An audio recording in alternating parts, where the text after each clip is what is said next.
የመሬት ጉዳይ ወልቃይት የመሬት ነገር ገና እሳት ሆኖ ይወጣል።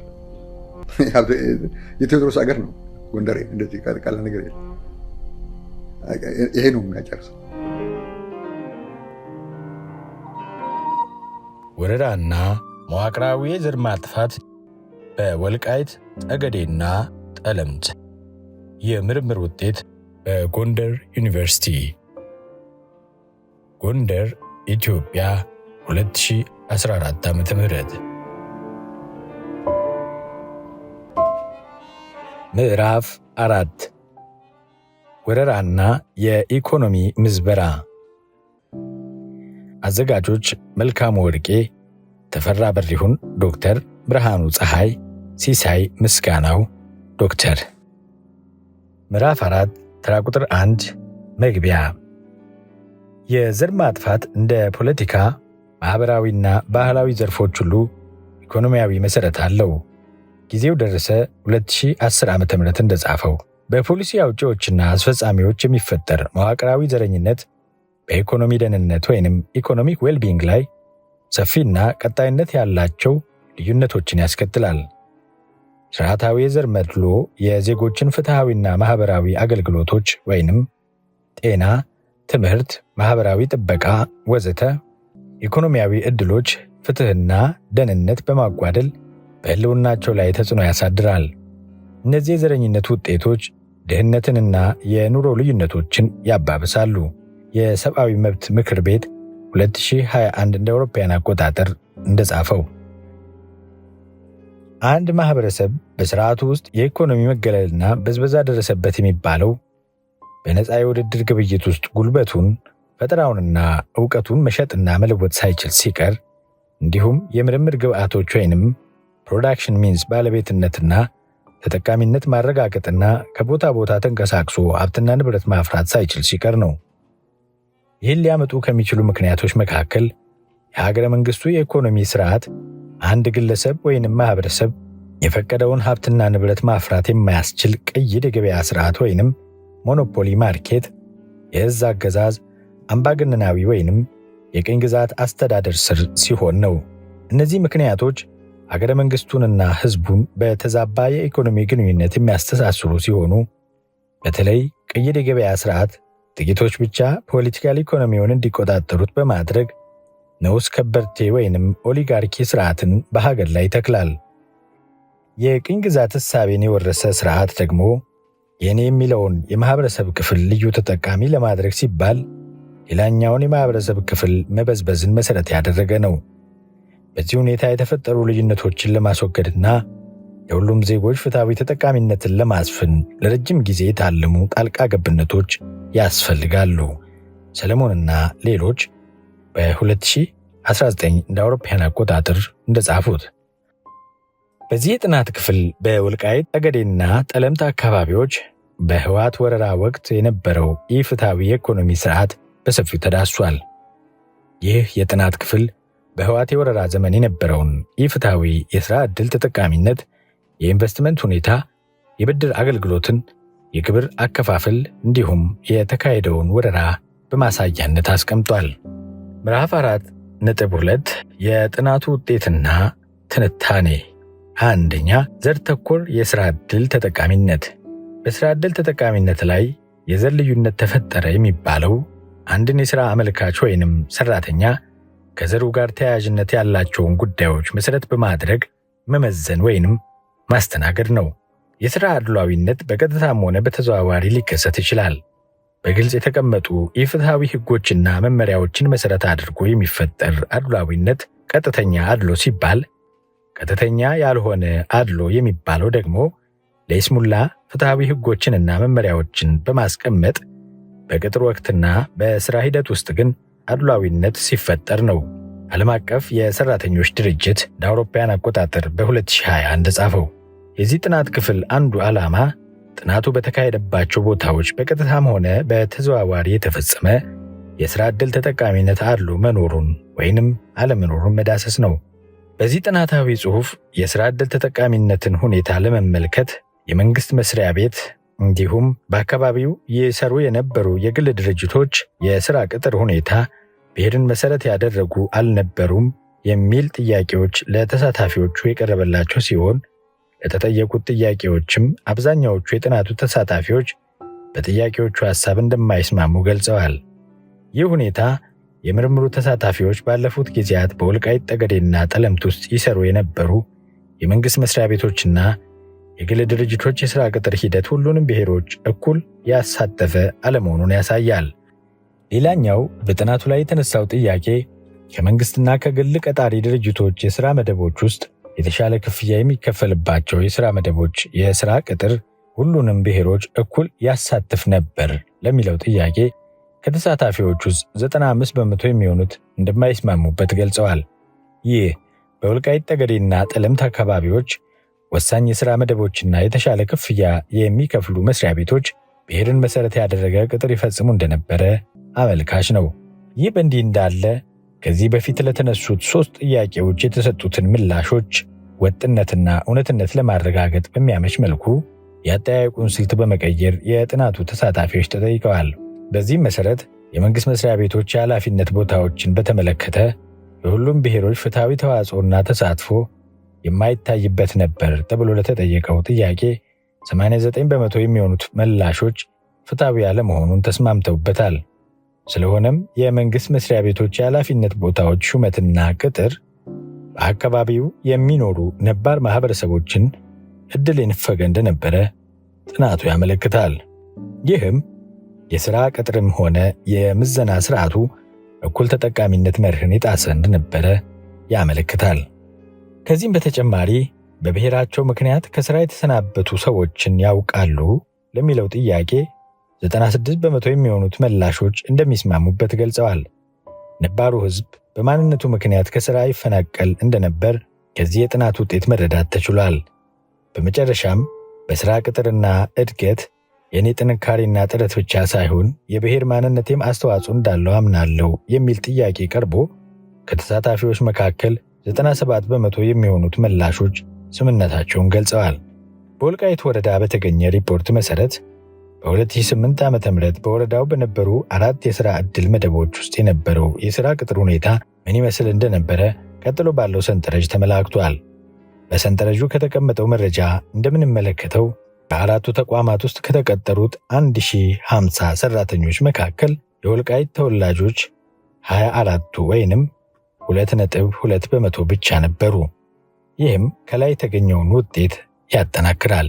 ሰንጠረዥ 11 በወልቃይት ወረዳ በ4 የሥራ መደቦች ላይ የብሔር ተዋጽኦን የሚያሳይ የሥራ መደብ የወረዳ ኃላፊነት ወይንም የሹመት መደብ የትግራይ ተወላጅ 13፣ የወልቃይት ተወላጅ 1 ድምር 14፣ ሕዝባዊ ፖሊስ የትግራይ ተወላጅ 112፣ የወልቃይት አማራ ተወላጅ 0 ድምር 112፣ የወረዳው የጤና ባለሙያዎች የትግራይ ተወላጅ 265፣ የወልቃይት የአማራ ተወላጅ 3 ድምር 268፣ የወልቃይት ስኳር ፕሮጀክት የትግራይ ተወላጅ 636፣ የወልቃይት አማራ ተወላጅ 20 ድምር 656፣ አጠቃላይ ድምር የትግራይ ተወላጅ 10026፣ የወልቃይት ወይንም የአማራ ተወላጅ 24፣ ጠቅላላ ድምር 1050።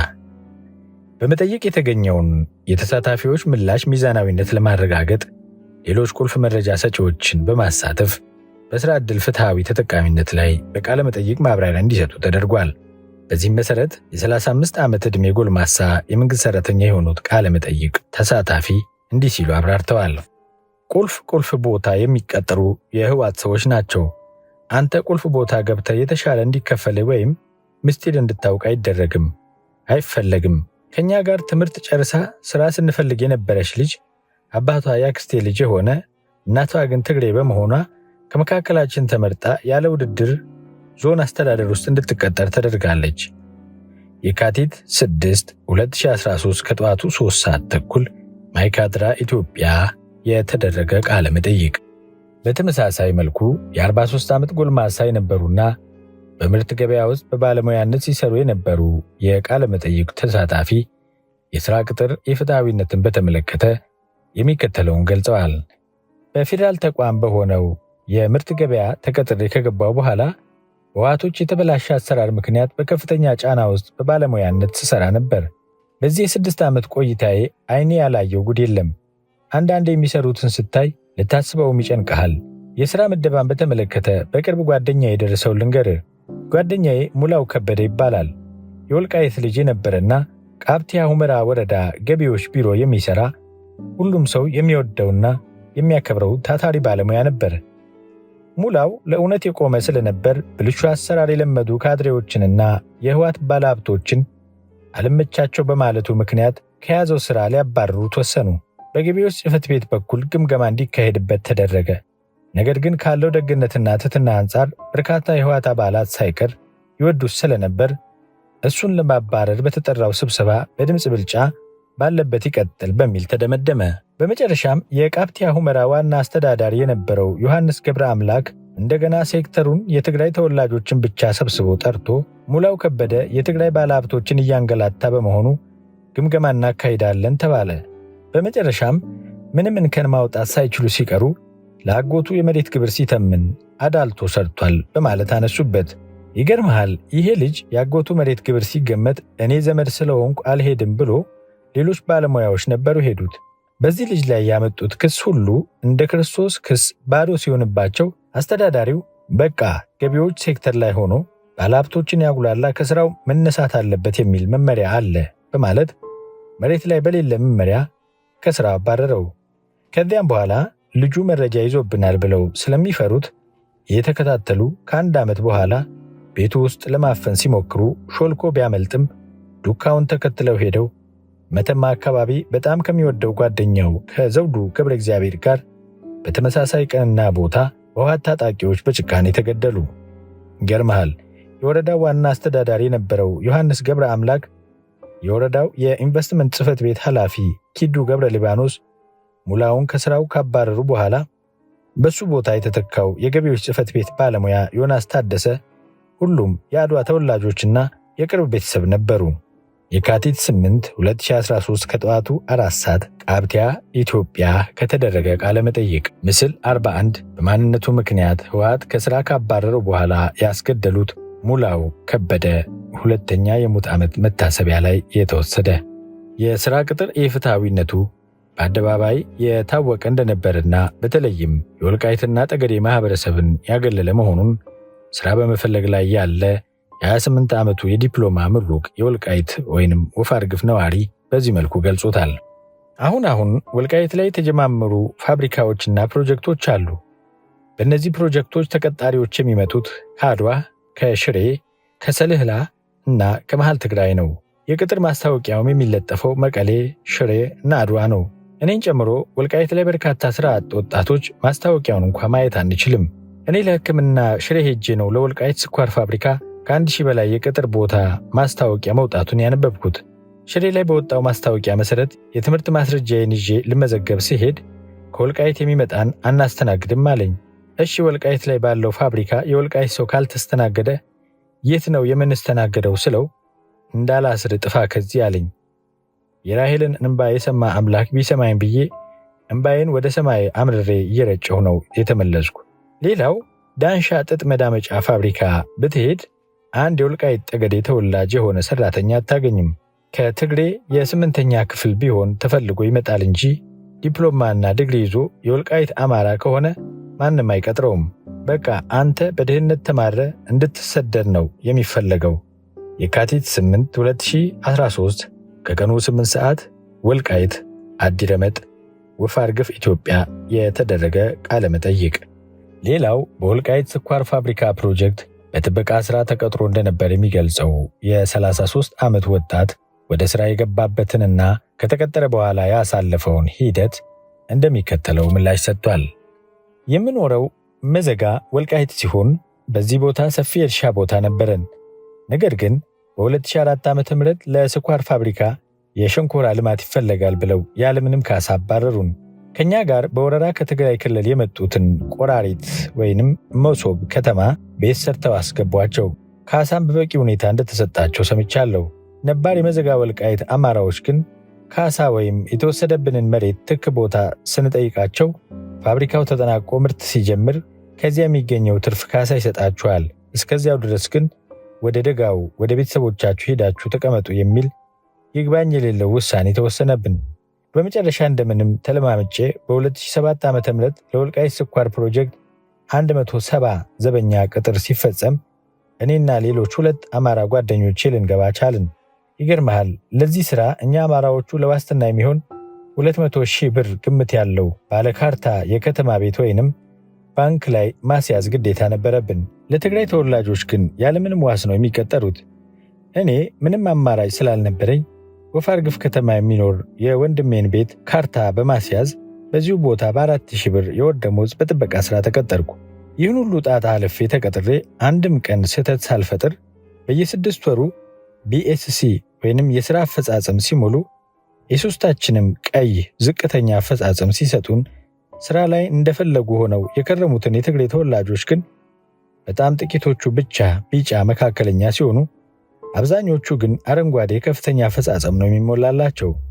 እንዲህ እንደተገፋን 3 ዓመት ተኩል ሰርተን 2010 ዓ.ም ላይ ለአማራ ክልል መረጃ ትሆናላችሁ በሚል ሰበብ ሁላችንንም ያለ ደብዳቤ ከሥራችን አባረሩን። የካቲት 9 2013 ከቀኑ 4 ሰዓት ወልቃይት አዲረመጥ ኢትዮጵያ ከተደረገ ቃለ መጠይቅ።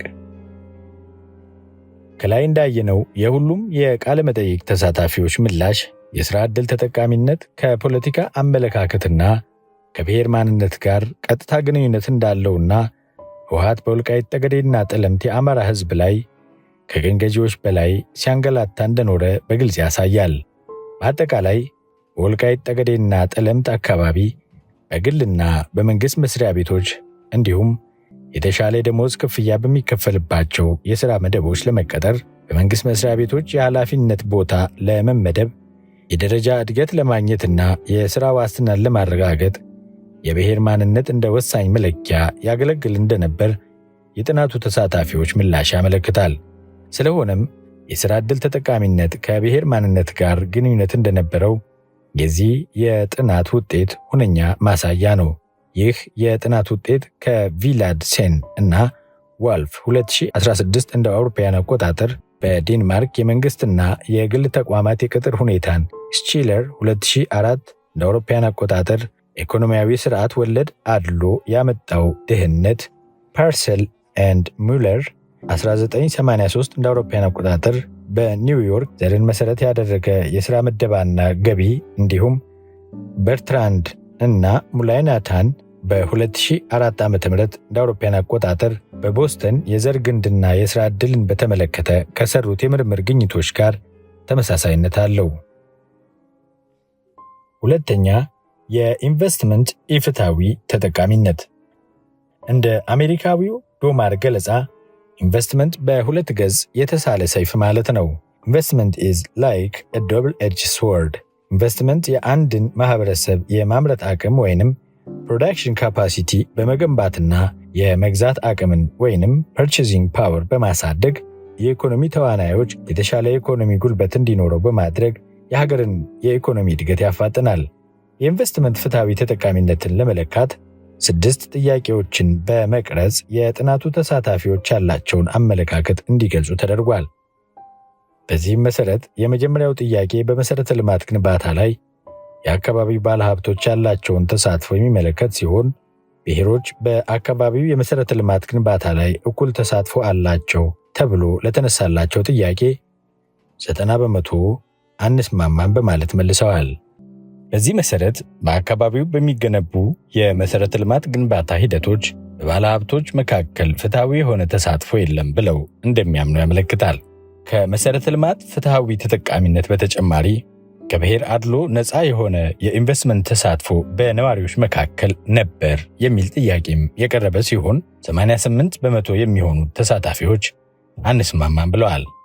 ይህ የተሳታፊዎች መልስም የአካባቢው ነዋሪዎች ከብሔር አድሎ ነፃ በሆነ መንገድ እኩል ተሳትፎ የሚያደርጉበት የልማት ስርዓት አልነበረም የሚል አመለካከት እንዳላቸው ያመለክታል። የመረጃውን ተአማኒነት ለማረጋገጥ እኩልና ፍትሐዊ በሆነ ሁኔታ አትራፊ በሆኑ የልማት ኢንቨስትመንት ላይ የመሳተፍ ዕድል በአካባቢው አለ የሚል ጥያቄ ለተሳታፊዎቹ ቀርቦላቸው ነበር። የተሰበሰበው መረጃ እንደሚያሳየው 83 በመቶ የሚሆኑት ተሳታፊዎች አንስማማም በማለት መልሰዋል። ይህም በነዋሪዎች መካከል ፍትሐዊ የሆነ የመልማት ዕድል እንዳልነበረ ሌላው ማሳያ ነው። ከዚህ በተጨማሪ ከ70 በመቶ በላይ የሚሆኑት የጥናቱ ተሳታፊዎች የንግድ ምዝገባ ፈቃድ አሰጣጥ ብሔርን መሰረት ያደረገ ነው ብለው የሚያምኑ ሲሆን 74 በመቶና 69 በመቶ የሚሆኑ የምርምሩ ተሳታፊዎች በቅደም ተከተላቸው የልማት ቦታ አሰጣጥና የወጣቶች የመስሪያ ቦታ አሰጣጥ የብሔር ማንነትን መሰረት ያደረገና ፍትሐዊ ያልሆነ ነው ብለው እንደሚያምኑ ምላሻቸው ያሳያል። ግራፍ 5 በወልቃይት ጠገዴና ጠለምት የኢንቨስትመንት ተጠቃሚነት በህወሓት የአስተዳደር ዘመን የ2013 ዓ.ም የዳሰሳ ጥናት። ከጽሑፉ መጠይቅ የተገኘውን መረጃና ተአማኒነት ለማጠናከር ተጨማሪ መረጃ በቃለ መጠይቅ ተሰብስቧል። ይኸውም በጠገዴ ማክሰኞ ገበያ ነዋሪ የሆኑት በንግድ ሥራ የተሰማሩ የ32 ዓመት ወጣት ስለ ኢንቨስትመንት ተጠይቀው የሚከተለውን ማብራሪያ ሰጥተዋል። ከአማራዎች በኩል የመጣ የሥራ ፈጠራ ተነጥቆ የቢዝነስ ሐሳቡ ተሰርቆ ለሰፋሪዎች ይሰጡ ነበር። ወጣቶች የመስሪያ ቦታ ይጠይቃሉ፣ የሚሰጠው ግን ለህወሓት ካድሬ ልጆች ነበር።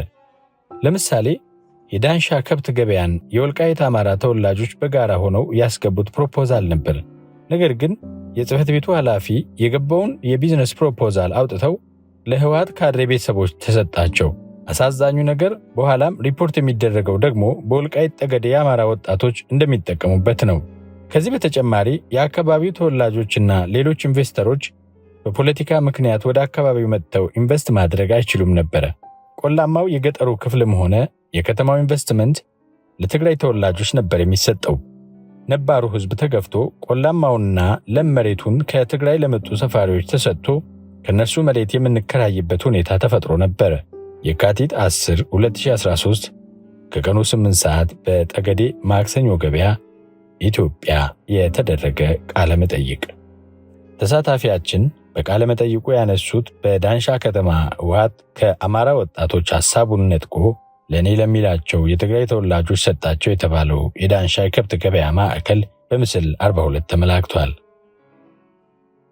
ሌላኛዋ የወፍ አርግፍ ነዋሪ ፎቶኮፒ ቤት ከፍታ እየሰራች የነበረች የ26 ዓመት ወጣት የቃለ መጠይቅ ተሳታፊ ደግሞ ስራ ልትቀጠር ባለመቻሏ የደረሰባትን መንገላታት ስትገልጽ እኔ ሴት ነኝ፣ በዚህም ብዙ ስቃይ ደርሶብኛል።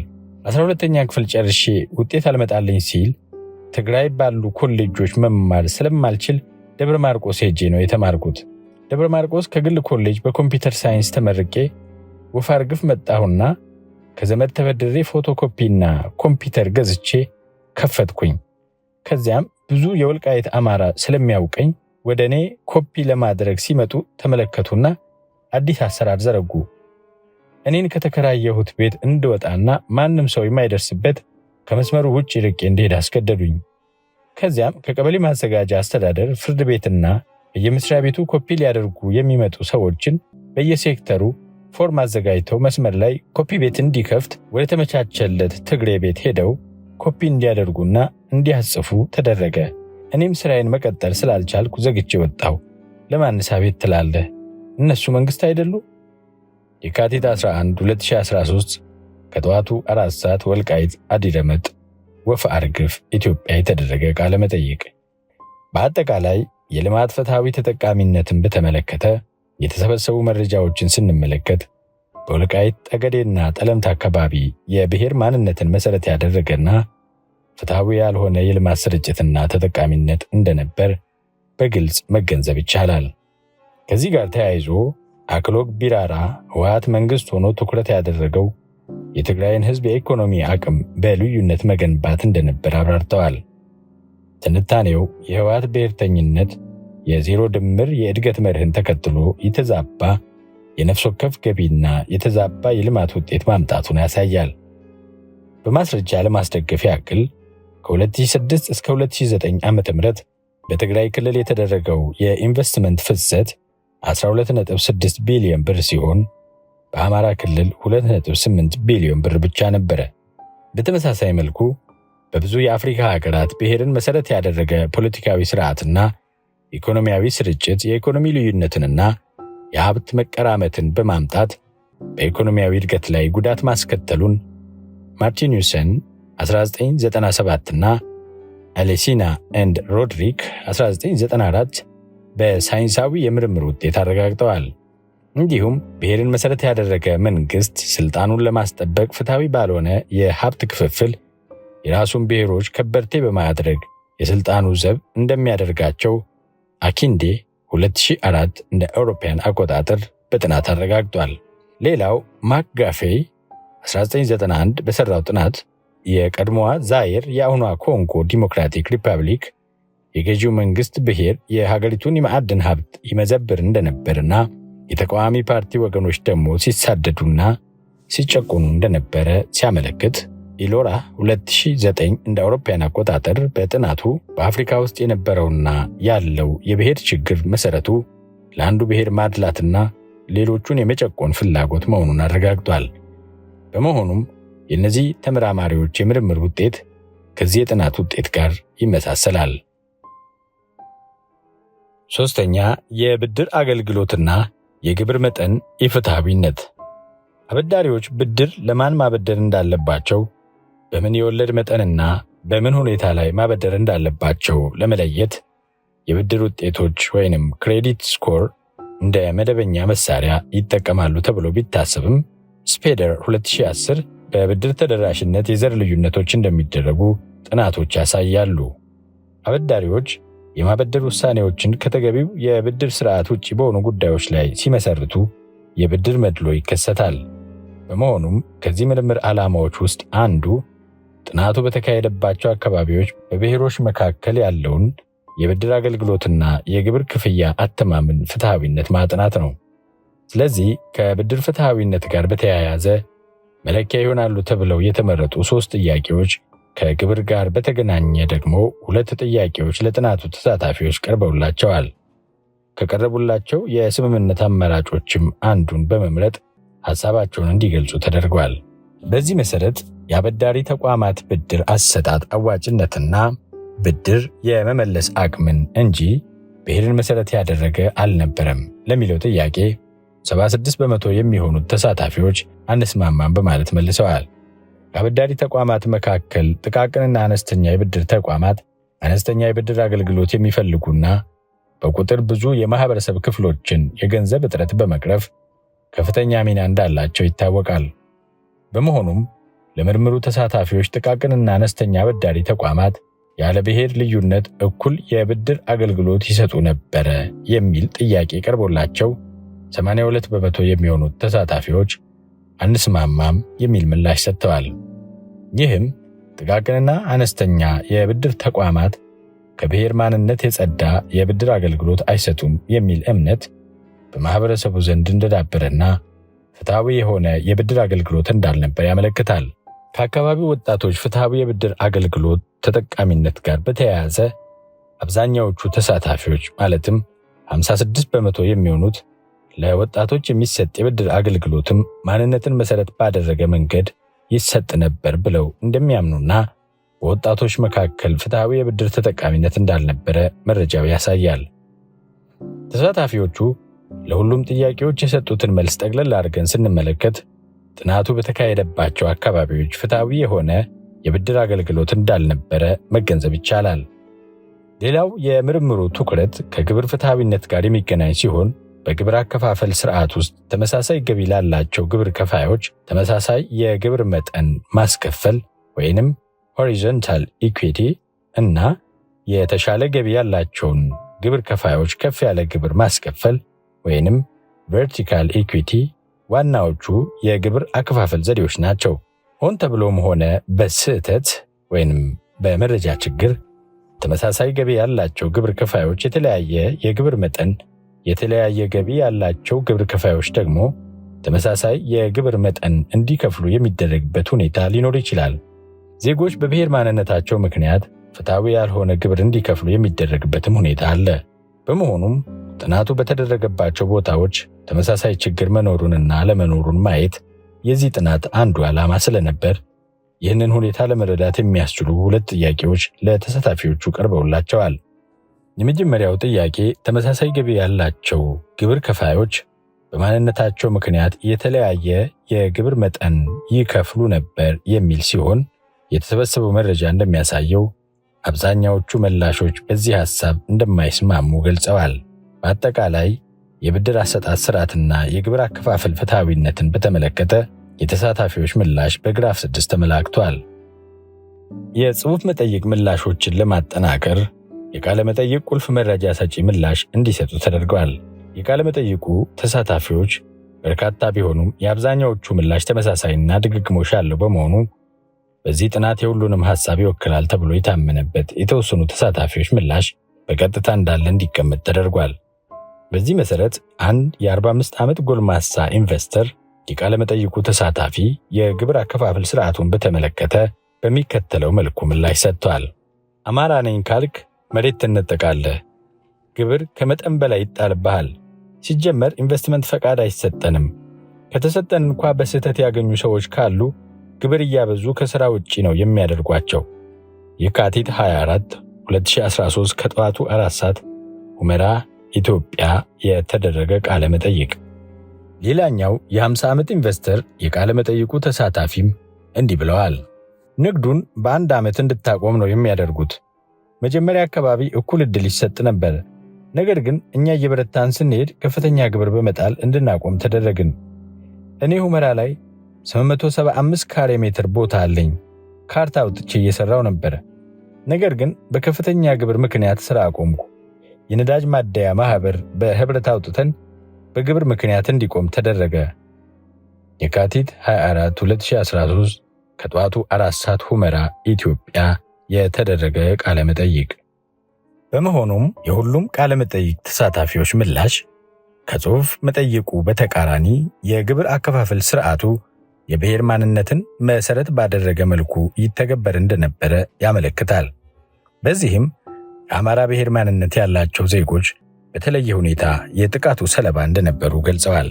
በአጠቃላይ በወልቃይት ጠገዴና ጠለምት ግብር የአማራ ተወላጆችን ከሥራ ለማፈናቀል እንደ መሳሪያነት ያገለግል እንደነበረ እንዲሁም የብድር አገልግሎት አሰጣጥ ስርዓቱ ደግሞ ነባሩን የወልቃይት ጠገዴና ጠለምት አማራ ማህበረሰብ ባገለለ መልኩ ለትግራይ ተወላጆች በተለይም ከሽሬ ከአድዋና አክሱም ወደ ወልቃይት ጠገዴና ጠለምት በተለያየ ዓመት እንዲሰፍሩ የተደረጉት ነዋሪዎች ልዩ ተጠቃሚዎች እንደነበሩ ጥናቱ ያመለክታል።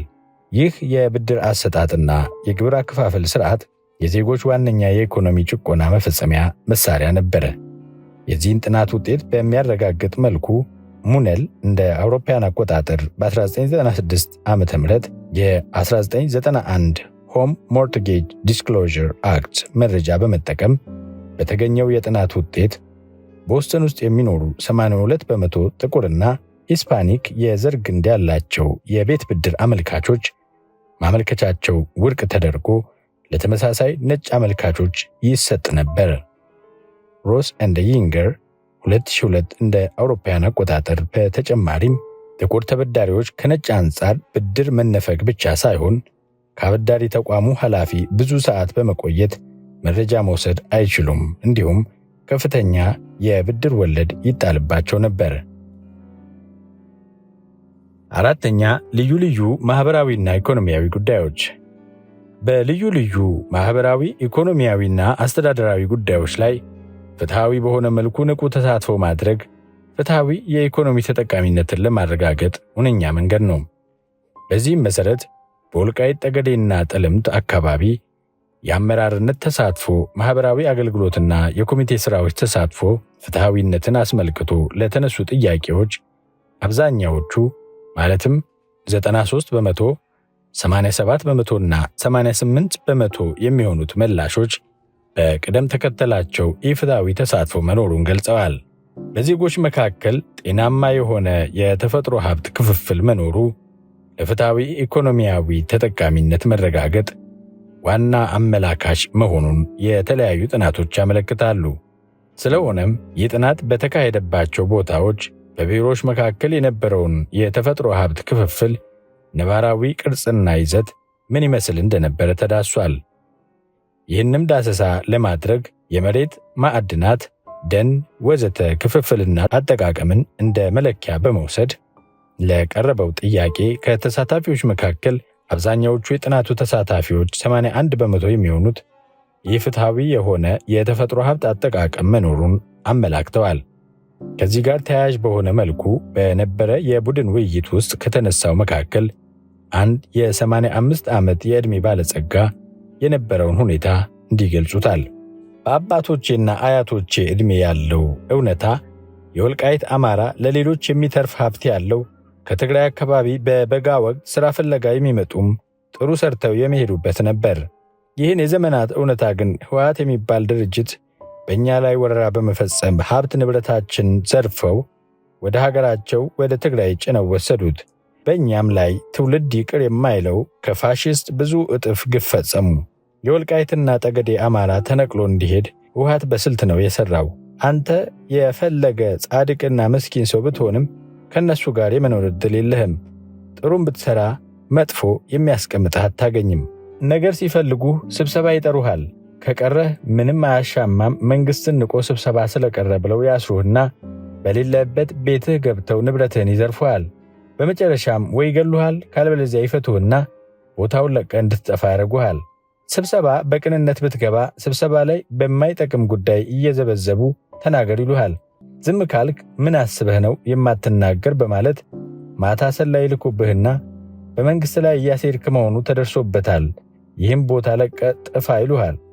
ስብሰባው ላይ ከተናገርክ ቃላትህን እንደ ፀጉር ሰንጥቀው በነገር ይከሱሃል።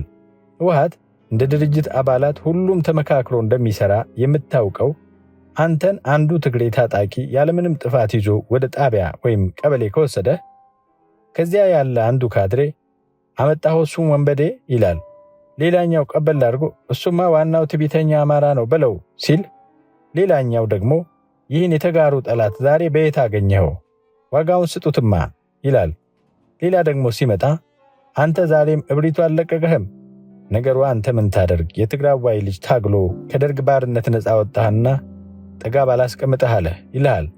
ምን ልበልህ፣ አይሁዶች በክርስቶስ ላይ በየተራ እንደ ተዘባበቱበትና ሁሉም በለው ጣለው ነው እንጂ አንድ ሰው በስህተት እንኳን ዝም ብሎ አያልፍም። እንዲህ ለመሆን እንዴት እንደሚሰለጥኑት ግራ ነው የሚገባህ። አንድ ሰው ቅን የሚያስብ ይጥፋ። የካቲት 22 2013 ዓ.ም ቃብቲያ። ህወሓት ከወረራ በኋላ ምን ያክል የቅኝ ግዛት መንገድን ይከተል እንደነበር ሌላኛው ማሳያ ልክ የራሱ አባላት የሚገለገሉበት ሆስፒታልና ትምህርት ቤት እንደሰራ ሁሉ የውሃ አቅርቦት ሳይቀር የህወሓት አባላት የሚጠቀሙበት የተለየ እንደነበር የ55 ዓመቱ የወልቃይት ተወላጅ የሆኑት አባት ያጫወቱንን ለማስታወስ ያክል ለወልቃይት አማራዎች ሰፊ ግድብ ተዘጋጅቶላቸዋል። ሰባራዝጊ የተጠራቀመውን ውሃ ይጠጡ። ለነሱ ይህም ሲበዛባቸው ነው። ለትግራዋይ ግን ከሰባራዝጊ ሳይሆን የብላምባ ምንጭ ውሃ ይዘጋጅላቸው በማለት በ2010 ዓ.ም ወፍ አርግፍ ላይ በተካሄደ ስብሰባ በአደባባይ መልእክት ሲያስተላልፍ ነበር። የሰባራዝጊ ግድብ ከወፍ አርግፍ ከተማ በስተደቡብ ምዕራብ የሚገኝ የተገደበ ውሃ ሲሆን የብላምባ ውሃ ግን መጠኑ አነስተኛ ቢሆንም ልዩ የምንጭ ውሃ ነው። የካቲት 15 2013 ዓ.ም ወፍ አርግፍ ወልቃይት። በተመሳሳይ ሁኔታ በብሔሮች መካከል ያለው የሀብት ልዩነት መንስኤውን አስመልክቶ ለተነሳው ጥያቄ በብሔር ማንነትና በሀብት ልዩነት መካከል ተዛምዶ መኖሩን አብዛኛዎቹ 82 በመቶ የሚሆኑት ተሳታፊዎች ተስማምተውበታል። እንዲሁም ብሔርን መሠረት አድርጎ የሚከናወን ሕገወጥ ንግድ መኖሩን አብዛኛዎቹ የጥናቱ ተሳታፊዎች ማለትም 85 በመቶ የሚሆኑቱ በሰጡት ምላሽ አረጋግጠዋል። በመጨረሻም የአማራ ብሔር ማንነት ያላቸው ዜጎች ማንነታቸውን መሠረት ያደረገ ኢኮኖሚያዊ አድሎ ይፈጸምባቸው ነበር ተብሎ ለተነሳው ጥያቄ 86 በመቶ የሚሆኑቱ እስማማለሁ በማለት የችግሩን መኖር አረጋግጠዋል። ለምሳሌ ከቁልፍ የመረጃ ምንጮች የተገኘው መረጃ እንደሚያሳየው በ2004 ዓ.ም በሁመራ ከተማ ውስጥ በኃላፊነት ደረጃ ከነበሩት 32 የከተማ አስተዳደር አመራሮች ውስጥ የወልቃይትና ጠገዴ አማራ ተወላጆች 6ቱ ብቻ ቢሆኑም ይህም ቁጥር ለህወሓት አስደንጋጭ ሆኖ በመገኘቱ የሁመራ ከተማ በኢዲዩ እየተመራ ነው ተብሎ እንደ ትልቅ ስህተት ተቆጥሮ 6ቱም አመራሮች ችግር ሳይፈጥሩ እንበትናቸው ተብሎ እንዲባረሩ ተደርገዋል። በተጨማሪም የሁመራ ምርት ገበያ መስሪያ ቤት ውስጥ በ2008 ዓ.ም 45 ሰራተኞች ሲኖሩ 41 የትግራይ፣ 2 የወልቃይት አማራና 3 ደግሞ ከሌላ ብሔር እንደነበሩ በወቅቱ የሥራ ባልደረባ የነበሩት ባለሙያ ከሰጡት መረጃ ማወቅ ተችሏል። በአጠቃላይ የማኅበራዊና ኢኮኖሚያዊ ጉዳዮች የመጠይቅ መረጃ ትንተናው በግራፍ 7 ተመልክቷል። በጽሑፍ መጠይቅ የተገኘውን መረጃ ለማጠናከር የአካባቢው ነዋሪዎች ጋር ጥልቅ ቃለ መጠይቅ ተደርጓል። የአብዛኛው የቃለ መጠይቁ ተሳታፊዎች ምላሽም ተመሳሳይ ሆኖ ተገኝቷል። በመሆኑም ከጥናቱ ተሳታፊዎች መካከል የተወሰኑትን ምላሻቸው በዚህ የምርምር ክፍል መገለጽ ያለበትን እንደ ማሳያ በመውሰድ ከዚህ በታች ቀርቧል።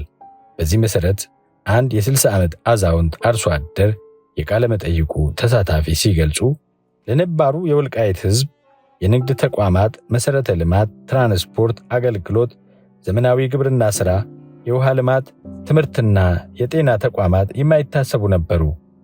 ለምሳሌ እነ ጠለሎ፣ ቃብቲያ፣ ኩሊታ፣ ብላምባና የመሳሰሉ ቀድሞ ዝነኛ የነበሩ ነገር ግን ለህወሓት ስትራቴጂክ ጥቅም የሌላቸውና የእነሱ ሰፋሪዎች ያልገቡባቸው አካባቢዎች ብትሄድ ከደርግ ዘመን ጀምሮ በነበሩበት ቆመው እንዲቀሩ ተደርገው ታገኛቸዋለህ። የካቲት 24 2013 ከቀኑ 8 ሰዓት ወልቃይት ኢትዮጵያ ከተደረገ ቃለ መጠይቅ።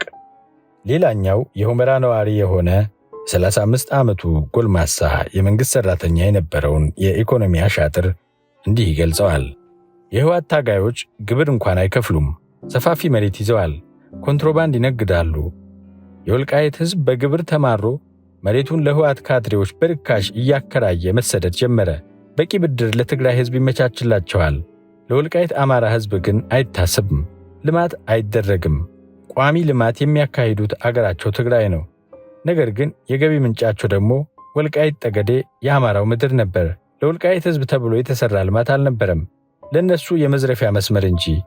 ማልማቱን ትቶ ትልልቅ ማሽነሪዎችን እየነቀለ ወደ ትግራይ ነበር የሚወስዳቸው።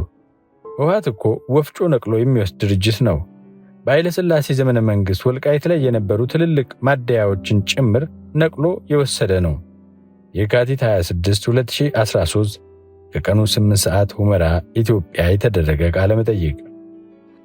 በምርምር የተገኘውን መረጃ ጠቅለል አድርገን ስንመለከተው ከመንግሥት አገልግሎት ጋር በተገናኘ ማኅበራዊ አገልግሎት ሰጪ ተቋማት ያለ ብሔር ልዩነት ሁሉንም እኩል እንደማያገለግሉ፣ ኢኮኖሚያዊ ፋይዳ ባላቸው ጉዳዮች ላይ እኩል ተሳትፎ እንዳልነበር፣ የተፈጥሮ ሀብት ክፍፍል ፍትሐዊ እንዳልነበር፣ ብሔርን መሠረት ያደረገ ሕገወጥ ንግድ እንደነበረ፣ በዚህ ውስጥም የአማራ ብሔር የሆኑት ይበልጥ ተጎጂ እንደነበሩና ይህም ብሔርን መሠረት ያደረገ የሀብት ልዩነት እንዲፈጠር እንዳደረገ መረጃው ያሳያል። በተደረገው ቃለ መጠይቅ የተገኘው መረጃም በሁሉም ዘርፎች ተመሳሳይ ድምዳሜ ላይ የሚያደርስና የኢኮኖሚ አሻጥርና ብዝበዛ እንደነበር ያረጋግጣል። የ2008 ዓ.ም የወልቃይት ጠገዴና የጠለምት ሕዝባዊ ዓመፅን ተከትሎ ህወሓት በግምገማ ከወሰዳቸው እርምጃዎች መካከል አንድ የቃብቲያ ወረዳ የቁልፍ ቃለ መጠይቅ ተሳታፊ ሲገልጹ የወልቃይት ጠገዴና ጠለምት ሕዝብ ሀብት ሲያገኝ ቤት የሚሰራው ጎንደር ነው። የንግድ ግንኙነቱም ከጎንደር ነው። ስለሆነም ከጎንደር የሚመጡ የንግድ ዕቃዎች ወደ ወልቃይት ጠገዴና ጠለምት እንዳይገቡ ከሽሬና ከሌሎች የትግራይ ክልል አካባቢዎች ጎንደር ከሚመጣው ሸቀጣሸቀጥ ዋጋ በሚቀንስ መልኩ ለወልቃይት ጠገዴና ጠለምት ሕዝብ በማቅረብ ከጎንደር ጋር ያለውን ግንኙነት ማቋረጥ አለብን። የካቲት 22 2013 4 ሰዓት ቃብቲያ የተደረገ ቃለ መጠይቅ። በመሆኑም በጽሑፍ መጠይቅና በቃለ መጠይቅ የተገኘው የጥናቱ ውጤት እርስ በርሱ የሚደጋገፍ ሲሆን ጥናቱ በአካባቢው የኢኮኖሚ ዕድሎችና ሻጥር እንደነበረ ያረጋግጣል። የሀብት ክፍፍልና ስርጭት የብሔር ማንነትን መሠረት አድርጎ እንደነበረና በብሔሮች መካከል ስርዓት ወለድ የሀብት ልዩነት ዌልዝ ዲስፓሪቲ መፈጠሩ ተረጋግጧል። ይህ የጥናት ውጤት በ1532 እና 33 ስፔን በኢንካ ሕዝብ ላይ የፈጸመችውን የወርቅ ምዝበራና ከተማ ቅየራ አስመልክቶ ሮቢሰንና አቼሞሉ እንደ አውሮፓውያን አቆጣጠር በ2012 ዓ.ም ካደረጉት የምልሰት ሬትሮስፔክቲቭ ጥናት ሳይንሳዊ የምርምር ውጤት ጋር ተመሳሳይነት አለው። 5ኛ በወረራ የተነጠቀ ርስትና የኢኮኖሚ በደል። ከላይ ከተዘረዘሩ የኢኮኖሚ ብዝበዛ በተጨማሪ ጥናቱ በተካሄደባቸው አካባቢዎች ህወሓት ነባሩን ባለርስት ህዝብ በምን መልኩ እንዲነቀል እንዳደረገው በዚህ ክፍል እንመለከታለን። ህወሓት ካድሬዎቹንና ደጋፊዎቹን ሰፋፊ የመሬት ይዞታ ባለቤት ለማድረግ የመሬት ወረራን፣ ኢንቨስትመንትንና የተዛባ አከላለልን እንደ ሁነኛ ዘዴ ተጠቅሞበታል። ይህም ከህወሓት የየካቲት 1968 ዓመተ ምህረት ፍኖተ መርህ ወይንም ማኒፌስቶ የተቀዳ መሆኑን በሰነዱ መቅድምና የኢኮኖሚ ክፍል የሰፈሩት አረፍተ ነገሮች ያመለክታሉ። የመሬት ይዞታ መስፍናዊ በመሆኑ የትግራይ ህዝብ ተጠቃሚ ሳይሆን ቆይቷል። ስለዚህ የመሬት ፖለቲካ ንቃተ ህሊና በመፍጠር ህዝቡን ለጸረ ጭቆና ትግል በማስነሳት የመሬት ስርዓቱን ማስወገድ አለብን የሚል ነው። እንዲሁም ኢንዱስትሪዎች በአዲስ አበባ የጨቋኙ ብሔር ከተማ ተከማችተው የሚገኙ በመሆኑ ትግራይ ከኢንዱስትሪ ተጠቃሚ አይደለም ይላል ሰነዱ። ይህን መነሻ በማድረግ ለትግራይ ክልል ድንበር ያልሆኑትን የሀገሪቱን ክፍሎች በኢንቨስትመንት ስም ሲመዘብሩ መኖራቸውን የምናስታውሰው ሲሆን በተለይም ኦሮሚያ፣ አፋር፣ ጋምቤላ እና ቤኒሻንጉል ጉሙዝ ክልሎች ሰፋፊ የእርሻ ቦታዎችን በኢንቨስትመንት ስም በመውሰድ የህወሓትን ቡድንና ቤተሰቦች በልዩ ሁኔታ እንዲያበለጽግ ተደርጎ ተሰርቷል። ለትግራይ ክልል አዋሳኝ በሆኑ አካባቢዎች ደግሞ የተዛባ አከላለልንና ወረራን እንደ ዋና ስልት በመጠቀም የመሬት ጥማቱን ለማርካት ብዙ ርቀት ሂዷል። በመሆኑም የወልቃይት ጠገዴና ጠለምት አካባቢዎችን ሕግና ስርዓት ከሚፈቅደው አሰራር ውጪ ኃይልን በመጠቀም ወደ ትግራይ እንዲካለሉ ከማድረግ በተጨማሪ የተወሰኑ አባላቱን፣ የፓርቲውን ከፍተኛ አመራሮችና ቤተሰቦች በወረራ ሰፋፊና ለም አካባቢዎችን እንዲቆጣጠሩ አድርጓል። ክስተቱን ይበልጥ አሳዛኝ የሚያደርገው ደግሞ የተለያዩ ዘዴዎችን በመጠቀም ነባር የሆነው ማህበረሰብ ከአካባቢው ለቆ እንዲሰደድ ያደረጉበት መንገድ ነው። የመሬት ወረራ አፈጻጸም ነባር የአካባቢው ነዋሪዎችን በመንቀል ከትግራይ የተለያዩ ቦታዎች የመጡ የካድሬ ቤተሰቦችን መትከልን ያጠቃልል ስለነበር በተለያዩ የሰፈራ ጣቢያዎች ከፍተኛ ቁጥር ያላቸው የአካባቢው ተወላጆች ነዋሪዎች ከመኖሪያ ቀያቸው እንዲሰደዱ ተደርገዋል። ስለሆነም ከላይ በተጠቀሱት መንገዶች ባለፉት 3 አስርት ዓመታት የህወሓትን መንግሥት አምድ ሆኖ የሚያቆም ንዑስ ከበርቴ ወይንም ኦሊጋርኪ ተመስርቶ የነበረ መሆኑ የሚታወስ ነው። የመሬት ወረራን በተመለከተ በቂ መረጃ ለመሰብሰብ በርካታ የአካባቢው ነዋሪዎች በጥናቱ ውስጥ በቡድንና በተናጠል ቃለ መጠይቅ እንዲሳተፉ ተደርገዋል። የአብዛኛዎቹ ተሳታፊዎች ምላሽ ተመሳሳይነት ስላለው የተወሰኑት ምላሽ ብቻ እንደሚከተለው ቀርበዋል። አንድ የ65 ዓመት አዛውንት የሁመራ ነዋሪና በ1992 ዓ.ም የተከናወነውን ጤነኛ ያልሆነ የሰፈራ ፕሮግራም የመምራት ዕድል ያገኙ የጥናቱ የቃለ መጠይቅ ተሳታፊ እሳቸው የመሩትን የሰፈራ ፕሮግራም ሁኔታ እንዲህ ይገልጹታል።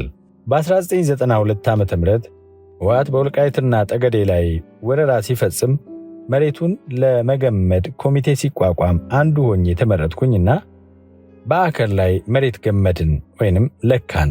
ነገር ግን አዲስ መሬት ላይ ማስፈር ሳይሆን ነባሩን የሁመራና አካባቢውን አማራ፣ ኢዲዩ፣ ኢሃፓ እንዲሁም ደርግ ነው ስንመጣ ተዋግቶናል እያሉ የነባሩን ነዋሪ እርሻ ብቻ ሳይሆን ቤቱን ጭምር መከፋፈል ጀመሩ። ጭራሽ የአባቴንም የኔንም ቤት በህወሓት ተቀማን። የወልቃይት ጠገዴ ተወላጅ የሆነ ሁሉ ሁመራ ላይ ቤቱን ይቀማ ጀመረ። ባለቤቱን እያሰሩ የከተማውን ቤት ተረከቡት።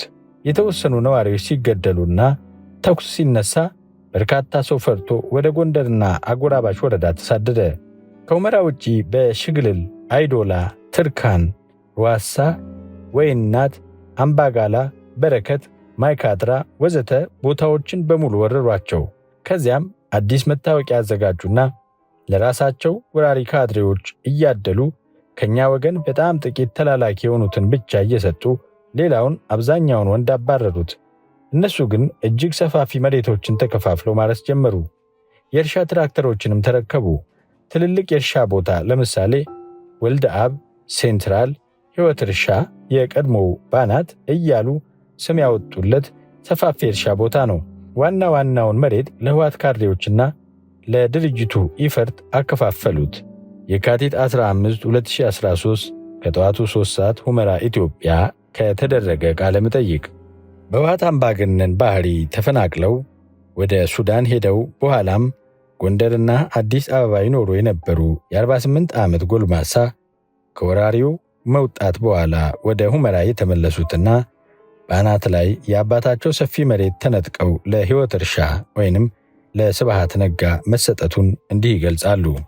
እኔ ከአባቶቼ ሲወርድ ሲዋረድ የነበረ እርሻ ነበረኝ። የአባቴ ጓደኞች እነ አቶ ዘነበ በላይ፣ ገብረ ሕይወት በላይ፣ መሐመድ ሐቢብ፣ ዓለሙ ነጋ፣ ይርሳው ደምስ፣ መስፍን ከበደ፣ ባሻ ኢብራሂም፣ ሙሉነ ተስፋዬና ሌሎችም በዚያ ዘመን ስናርስ ከትግራይ ሰራተኛ እንጂ እንዲህ አይነት የተደራጀ ወረራ መጥቶ አይቼም ሰምቼም አላውቅም። ዛሬ እንኳን መሬት ልታገኝ አማርኛ መናገርም አትችልም።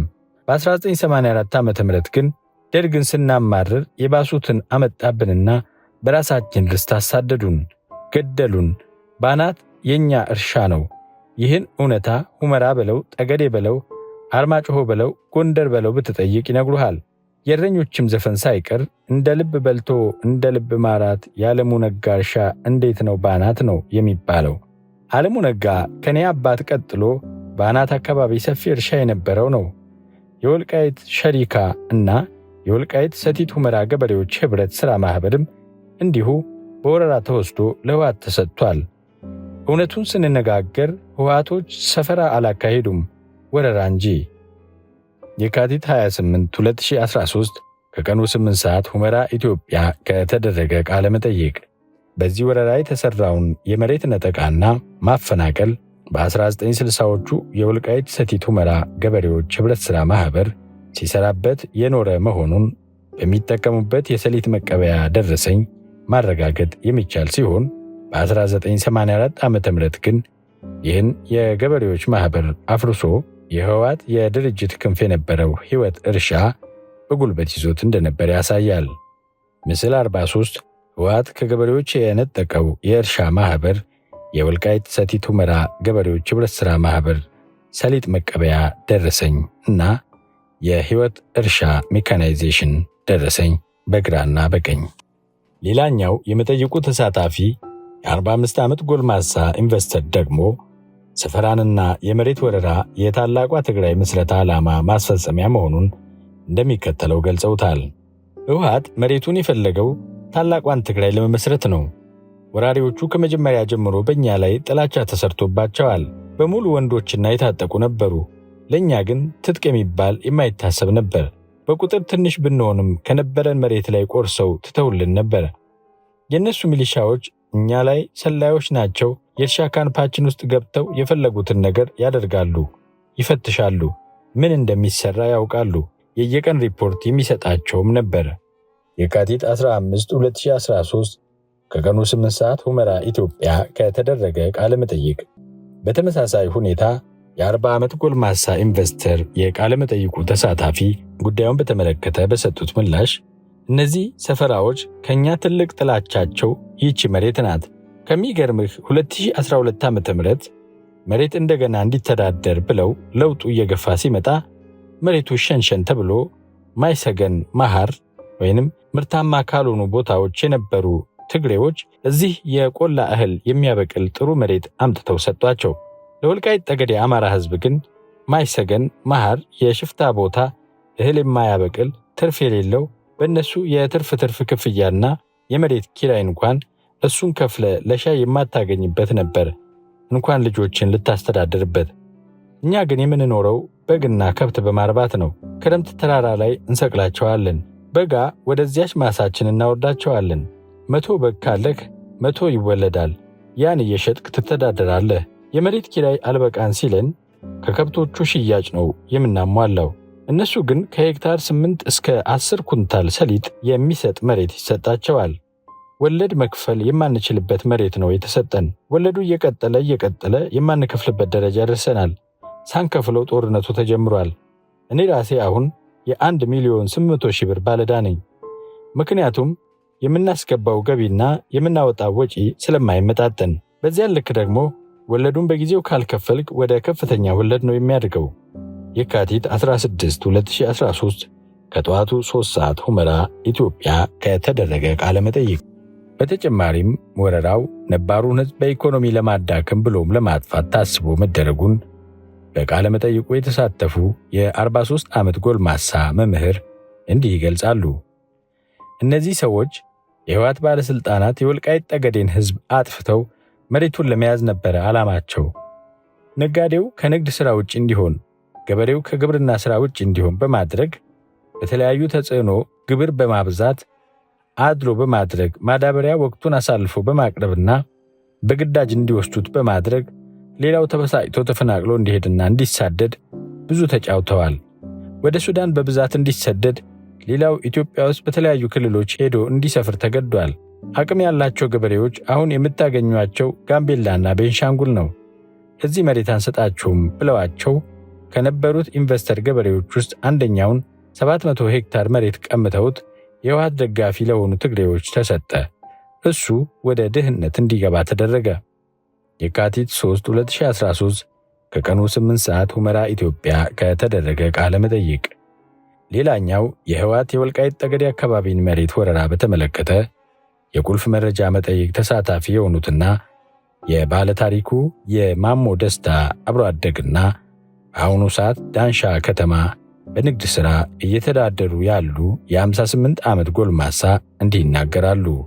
ማሞ ደስታ የሚባል ወይንናት ዲቪዥን መንደር 2 ላይ በርካታ ላሞች የሚያረባ ባለሀብት ወልቃይቴ ነበረ። በ1987 ዓ.ም ህዳር ወር ላይ ወይንናት ተብሎ የሚጠራውን ለም መሬት ለመውረር በወቅቱ የህወሓት ወታደራዊ አመራሮች ወይንናት በኋላ ዲቪዥን ሄደው የተዘጋጀላቸውን ከበሉና ከጠጡ በኋላ ማሞ ደስታን አፍነው ወስደው ከግራጫ ጉድጓድ ገለው በእሳት አቃጥለው ከ500 በላይ ላሞቹን ዘርፈው በወረራ ለመጡት ትግሬዎች አከፋፍሎ ሰጡ። በኋላ ማሞ ሲገደል ከወይንናት ለምና አብቃይ መሬት አካባቢ የነበረ ሁሉም ነባር ማህበረሰብ ተሰደደ። ከዚያም ከወራት በኋላ የታጠቁ ትግርኛ ተናጋሪዎችን ወደ ሽሬ በመኪና እየጫኑ አምጥተው አሰፈሯቸው።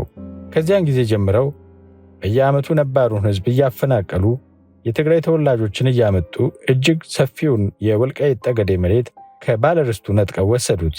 በአሳዛኝ ሁኔታ የወልቃይት አማራዎች ከብት አዲስ ወራሪዎች የያዙትን መሬት ከረገጠ እስከ 1600 ብር ድረስ በአንድ የቁም ከብት ቅጣት ተወሰነበት።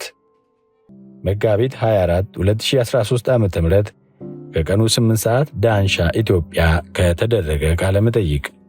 ሌላ አንድ ለጥናቱ መረጃ በመስጠት የተሳተፉ ግለሰብ መሬትን መጠቀም የሚችሉ ጉልበተኞች ብቻ እንደሆኑና የወልቃይት ጠገዴና ጠለምት መሬትም በኃይል እንደተወሰደ የወቅቱ የህወሓት መሪ አቶ መለስ ዜናዊ ሲናገሩ ሰማው ያሉትን ነገር እንዲህ ሲል አብራርተዋል። ተፈጥሮ አፈርን የምትሰጠው ለተወለዱባት ሳይሆን በጉልበት ለሚይዟት ነው። መሬት የጉልበተኞች ናት።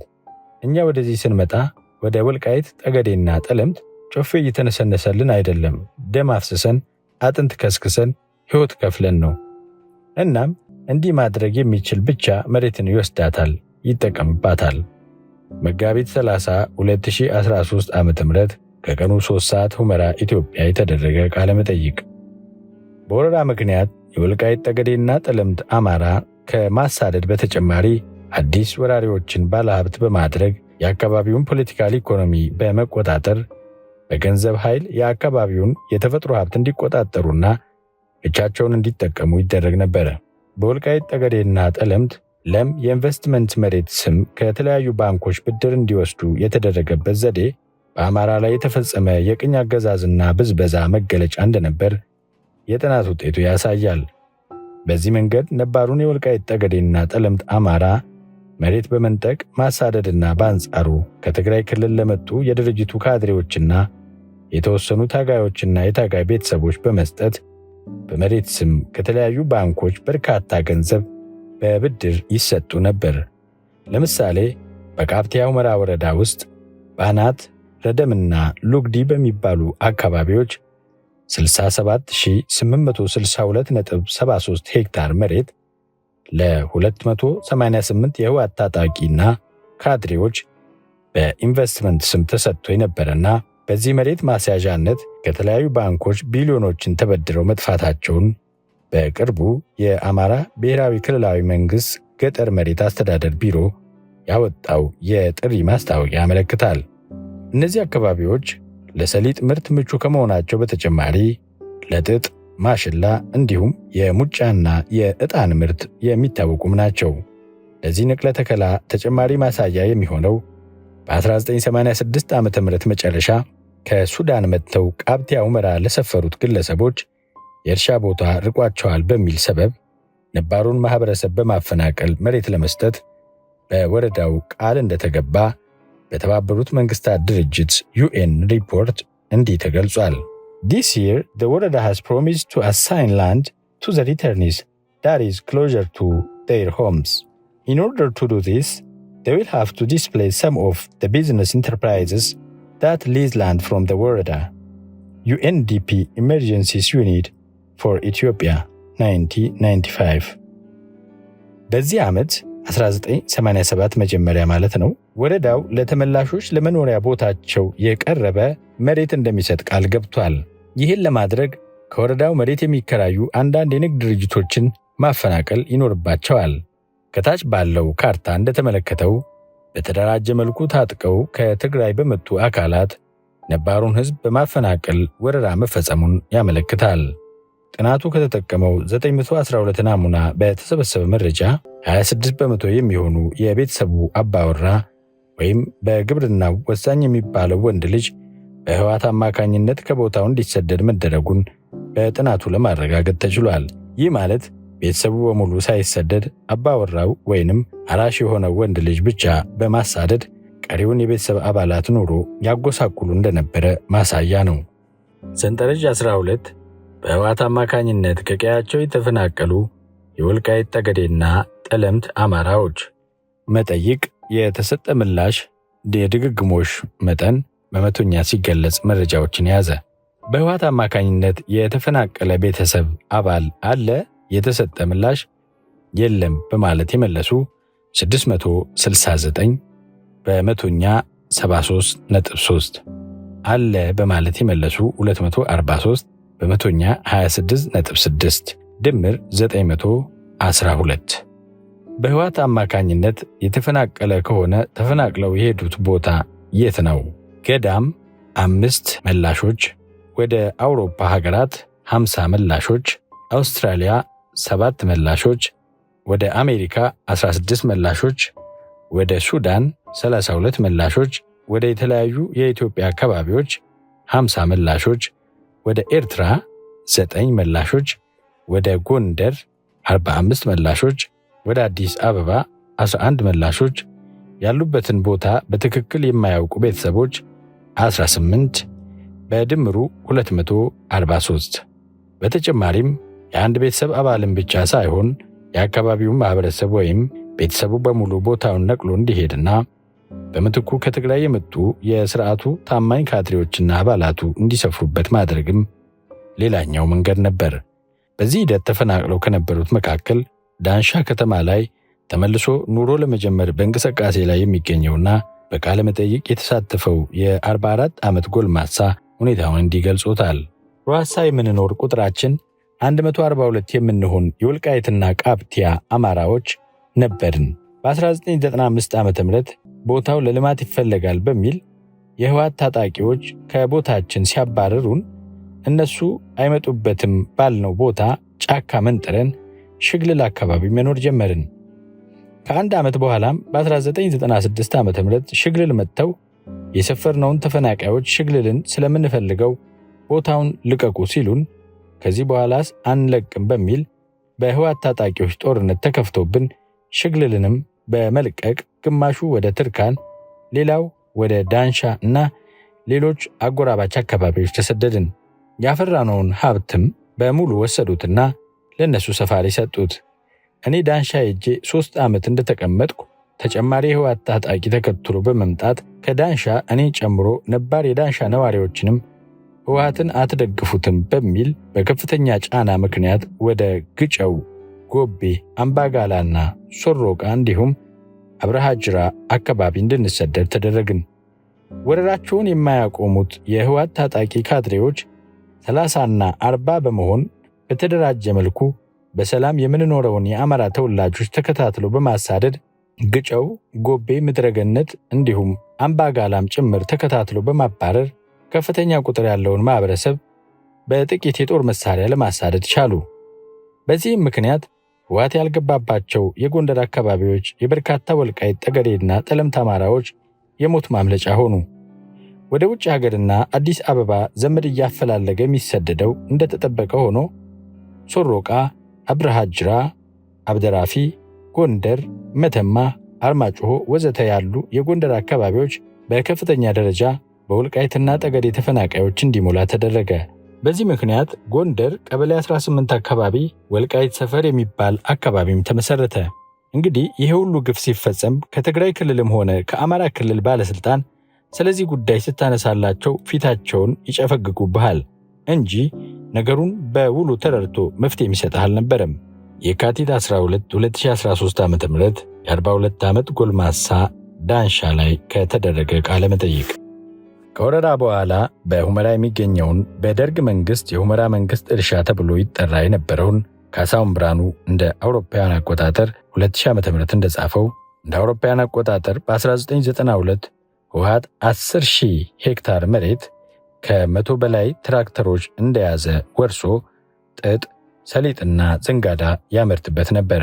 በኋላም የኢፈርት ድርጅት አካል በመሆን ለአመልዳ ጨርቃጨርቅ ፋብሪካ የጥጥ ግብዓት ሲያቀርብ የነበረ ሲሆን ቨርቲካል ኢንተግሬሽን ትራንስ ኢትዮጵያ ደግሞ ሰሊጡን ወደ ውጭ ሀገር ይልክ ነበረ።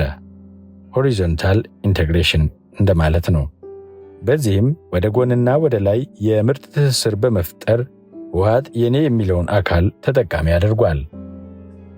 ከ1984 ዓ.ም ወዲህ ከተከዜ ማዶ ወደ ወልቃይት ጠገዴና ጠለምት የመጡ አብዛኞቹ ወራሪዎችና ሰፋፊ መሬቶችን ተቀራምተው ሲይዙ በሂደት የድርጅቱ ደጋፊ የሆኑትንና ከህወሓት ትግል ተቀናሾችን በተለያዩ ቆላማ ቀበሌዎች ሲያሰፍሩ እንደነበረም በዚህ ጥናት ለማየት ተችሏል። እነዚህ በቃብቲያ ሁመራና ጠገዴ የተወሰኑ ቀበሌዎች የሰፈሩት የህወሓት ደጋፊዎች የተሰጣቸው መሬት ስፋት በትግራይ የሚሆን በመላ ኢትዮጵያ ከሚገኙ የገበሬዎች እርሻ መሬት ስፋት ጋር ሲነጻጸር ከ2 እስከ 3 እጥፍ ይበልጥ እንደነበር ጊዜው ደረሰ በ2010 ዓ.ም የኢትዮጵያ ማዕከላዊ ስታቲስቲክስ ባለስልጣን መረጃን በመጠቀም በሰራው ጥናት ያመለክታል። ይህ አካባቢውን አስተማማኝ የኢኮኖሚ መሰረት ባላቸው የህወሓት ታማኞች እጅ በማስገባት ቀጠናዊ የኢኮኖሚ ጫና ፈጥሮ ነባሩን ነዋሪ ስልታዊ በሆነ መንገድ ነቅሎ አዲስ የኔ የሚሉትን የመትከል ዘዴ የወልቃይት ጠገዴና ጠለምት የአማራ ህዝብን ለድህነትና ስደት ዳርጎታል። ከ1976 እስከ 2013 ዓ.ም ድረስ በኢትዮጵያ ማዕከላዊ ስታቲስቲክስ ሪፖርት እንደሚያሳየውም ህወሓት ወደ ወልቃይት ጠገዴና ጠለምት ከገባ በኋላ ከሚያፈናቅላቸው የአማራ ተወላጆች በላይ በወረራ የሚገቡት ቁጥር የሚልቅ እንደነበረ የሰንጠረዥ 13 አሃዛዊ መረጃ የሚያመለክት ቢሆንም ህወሓት በተለያየ ጊዜ ከጠገዴ ወልቃይትና ሁመራ ተፈናቀሉ በሚል ከሚናፈሰው የቁጥር ጨዋታ ጋር ምንም አይነት ዝምድና እንደሌለው የማዕከላዊ ስታቲስቲክስ ሪፖርት ብቻ ሳይሆን ህወሓት በ2007 ዓ.ም በዓመታዊ የመረጃ መጽሔት ያወጣው ጋርም ተቀራራቢ እንደሆነ ማየት ይቻላል። በእነዚህ የሁለቱ ሪፖርቶች መሠረትም የወልቃይት ጠገዴና ሰቲት ሁመራ ዞን የ2013 ዓ.ም የህዝብ ቁጥር 424,277 መሆኑን ያሳያል። ሰንጠረዥ 13 ከ1976 ዓ.ም እስከ 2013 ዓ.ም ድረስ የወልቃይት ጠገዴና ጠለምት ህዝብ ቁጥር እድገት መረጃዎች ከማዕከላዊ ስታቲስቲክስ ኤጀንሲ። ህወሓት አካባቢውን ሙሉ በሙሉ ከመቆጣጠሩ በፊት በ1976 ዓ.ም የነበረውን የወልቃይት ጠገዴና ሰቲት ሁመራ ህዝብ እንደመነሻ ብንወስድና በ1999 ዓ.ም በነበረው የህዝብና ቤቶች ቆጠራ የነበረውን የሀገራዊ እድገት 2.6 በመቶ ወስደን በ1976 ዓ.ም የነበረው የወልቃይት ጠገዴና ሰቲት ሁመራ ህዝብ ቁጥር በየጊዜው ሊደርስበት የሚችለውን ብንመለከት በሚከተለው መልኩ መገመት እንችላለን። አንደኛ፣ ከ10 ዓመት በኋላ በ1986 ዓ.ም ከሀገራዊ የእድገት አሃዝ 2.6% አንጻር ሊደረስበት ይገባ የነበረው 208,837 ቢሆንም በቆጠራ የተገኘው ግን 177,496 ብቻ ሆኖ እናገኘዋለን። ይህ ማለት 31,341 ሰው የት እንደገባ አይታወቅም ማለት ነው። ምናልባት ከ1976 እስከ 1986 ዓ.ም ህወሓት ወደ ወልቃይት ከፍተኛ የሆነ ደም አፋሳሽ ጦርነት አካሂዶ አካባቢውን በኃይል የተቆጣጠረበት ስለነበረ እንዲሁም ህወሓት ይዞት ከተነሳው ዓላማ አንጻር አካባቢውን ወደ ትግራይ ለማካለል ተጽዕኖ ፈጣሪ የአካባቢውን ተወላጆች የማጥፋት ሥራ ተሰርቶ እንደሚሆን መገመት ይቻላል። የገሃነም ደጀና፣ አድኖና ምንምኔ ባዶ 6 ማጎሪያዎችና መሰወሪያ ቦታዎች ከ1974 እስከ 1984 ድረስ በሰፊው ሲሰራባቸው መቆየቱ ግምቱን ወደ እውነት እንዲጠጋ ያደርገዋል። ሁለተኛ፣ የ1986 ዓ.ም 177,496 የህዝብ ቁጥር መነሻ ብንወስድና ከላይ በተጠቀምነው 2.6% እድገት ተጠቅመን ከ17 ዓመት በኋላ በ2003 ዓመተ ምህረት 276,151 መሆን ሲገባው 396,989 እንደነበር ያሳያል። ይህ ቁጥር ከሚጠበቀው በላይ በ120,838 ጭማሪ ያሳየ ሲሆን ምናልባትም ህወሓት አካባቢውን በኃይል ከተቆጣጠረ በኋላ ከትግራይ ክልል በሰፈራ መልክ ያመጣቸው አስተዋጽኦ ሊኖረው ይችላል። ይህን ግምት ሊያጠናክረው የሚችለው በአይነታዊ ቃለመጠይቅ የተገኙት ውጤቶች በ10 ሺዎች የሚቆጠሩ የህወሓት የቅርብ ቤተሰቦችን ጨምሮ ከተገዜ ማዶ በተለያየ ጊዜ ወደ ወልቃይት ጠገዴና ሰቲት ሁመራ ቆላማ አካባቢዎች መስፈራቸውን ለማየት ተችሏል።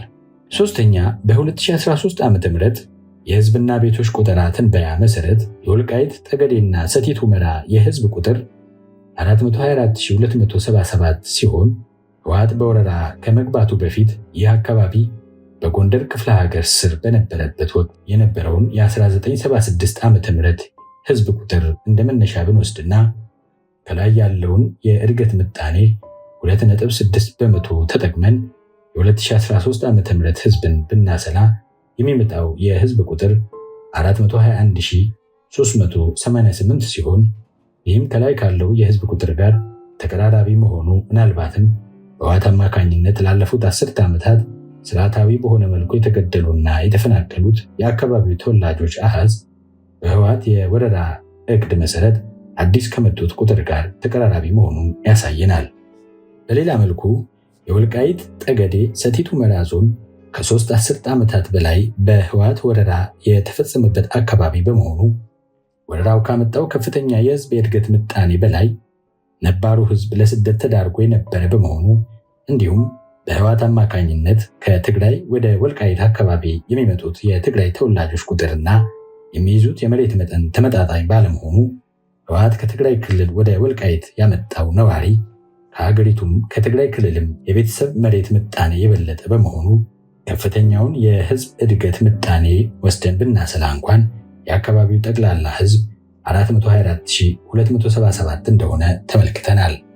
የህዝብ ብዛት የኢትዮጵያን ማዕከላዊ ስታቲስቲክስ ኤጀንሲ የህዝብ ሪፖርት መነሻ በማድረግ የተሰራ ትመና ሲሆን ቁጥሩ ህወሓት በ2007 ዓ.ም ዞባ ብሎ ባወጣው ዓመታዊ መጽሔት ጋርም ተቀራራቢ ነው። በዓመታዊው የድርጅቱ ሪፖርት መሰረት በአካባቢው ከ425,000 ያልበለጠ ህዝብ ይኖራል ብሎ የነበረ ሲሆን በሁለቱ የህዝብ ቁጥር መካከል ከ5% በላይ ልዩነት የለም።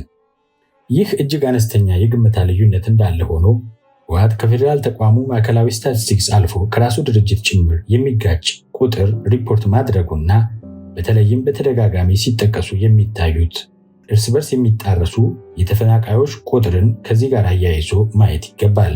የትግራይ ክልል ጊዜያዊ አስተዳደር ኮሚኒኬሽን በ2013 ዓ.ም ባወጣው መረጃ የተፈናቃዮችን ቁጥር 700,000 ሲል ዩኤን ኦቻ ደግሞ በ2021 ዓ.ም 1,200,000 ህዝብ ምዕራብ ትግራይ በሚል ከወልቃይት ጠገዴና ሰቲት ሁመራ ዞን እንደተፈናቀሉ በመግለጽ የዓለም አቀፍ ማህበረሰቡንና የኢትዮጵያን ህዝብ የሚያወዛግብ ሪፖርት ሲያወጡ ለማየት ተችሏል። ከላይ የተጠቀሱት የተፈናቃዮች ቁጥር ሪፖርት ከዚህ በፊት የሌለ የመረጃ ምንጭ የሌላቸው ከመሆናቸውም ባሻገር ዓለም አቀፍ ተቋማትና ማህበረሰቡን ለማምታታት ምናልባትም የተፈናቃይ ቁጥርን በመጨመር ዳጎስ ያለ ድጋፍ ለማግኘት የታሰበ ሊሆን ይችላል። ከላይ በህወሓት የተጠቀሱት የህዝብ ቁጥሮች የፌዴራል ተቋሙን ማዕከላዊ ስታቲስቲክስ ኤጀንሲ የህዝብ ቁጥርና የእድገት ምጣኔ መነሻ የተሰራውን የአካባቢው ህዝብ ብዛት ጋር ማመሳከር በቂ ነው። ይህ ማለት ህወሓት ከጦርነት በፊት የሰራው የራሱ ሪፖርትና በማዕከላዊ ስታቲስቲክስ ኤጀንሲ የአካባቢው የህዝብ ብዛት ስሌት ተቀራራቢ ሆኖ እያለ ኦቻ በ2013 ዓ.ም ያወጣውና ህወሓት ከወልቃይት ጠገዴ ሰቲት ሁመራ ዞን ተፈናቀለብኝ የሚለው የህዝብ ቁጥር ምንም አይነት ዝምድና የሌለው መሆኑን መገንዘብ ይቻላል። ሌላው የህወሓትን የወረራና መስፋፋት እቅድ በግልጽ የሚያሳየውና ራሱ ህወሓት ካረቀቀው ህገ መንግስት ጋር በቀጥታ የሚጣረሰው ተከዜን ተሻግሮ በጠለምት በኩል ወረራ ከፈጸመ በኋላ ለአስተዳደራዊ አሰራር በማያመች ለዘመናት አንድ የነበረውን የበጌምድር ሰሜን ማህበረሰብ አካል የሚነጥል እንዲሁም እውቅና በሌለው መልኩ ለምና ኢኮኖሚያዊ ጠቀሜታቸውን ብቻ በመመልከት በስግብግብነት የፈለጉትን መሬት ወደ ትግራይ እያካለሉ ያልፈለጉትንም ወደ አማራ ክልል እንዲካለል በማድረግ የጠለምት ወረዳን ጸለምቲና ጠለምት በሚል የከፈሉበት መንገድ ነው። በማናለብኝነትና በጉልበት ተከዜ ወንዝ ተፋሰስ ያለውን አካባቢ ተሻግረው ከወረሩ በኋላ ጸለምቲ ወረዳ ብለው በመሰየም ወደ ትግራይ እንዲካለል ሲያደርጉ ጠለምት ያሉትን ደግሞ ወደ አማራ ክልል እንዲካለል የተወሰነበት ሂደት ነበረ። በካርታ 8 ላይ እንደተመላከተው የተሻለ ኢኮኖሚያዊ ጠቀሜታና ማዕድናትን የያዘው የጠለምት ክፍል ወደ ትግራይ ሲካለል ወደ አማራ ክልል ከተካለለው ጠለምት ውስጥ የሚገኙ ኢኮኖሚያዊ ጠቀሜታ ያላቸውን ቦታዎች በካርታው ላይ ሜዳና ፍየል ውሃ ቀበሌዎች ወደ ትግራይ ያካለሉበትን እንዲሁም በፍየል ውሃና በሜዳ መካከል የሚገኘውን የደረባ ቀበሌ ቆርጠው ወደ አማራ ክልል ያደረጉበት መንገድ ስንመለከት ራሳቸው ካወጡት ሕግ የሚቃረን አሰራርና ይሉኝታ ቢስ የወረራ ፍላጎታቸውን ያመላክታል። የቀድሞው አንድ ጠለምት ወረዳም በህወሓት ፍላጎት ምክንያት ወደ 4 በመቆራረጥ ለአሰራር የማይመች አስተዳደራዊ ቅርጽ እንዲኖረው መደረጉን መረጃው ያመለክታል።